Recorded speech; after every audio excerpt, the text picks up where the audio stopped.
ചോട്ടിലിരുന്ന് കണ്ണ് കൊണ്ട് കളം വരച്ച് കാത്തിരുന്നോള് കാത്തിരുന്നോള്.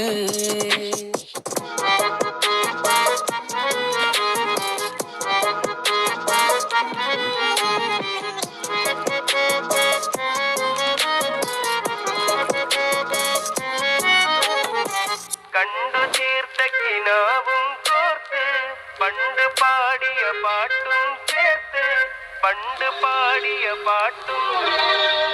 കണ്ടു തീർത്ത കിനാവും കോർത്ത് പണ്ട് പാടിയ പാട്ടും ചേർത്ത് കൽവിനുള്ളിലെ കഥക് തുറന്നു പാട്ടെറിഞ്ഞോള് പാട്ടെറിഞ്ഞോള്.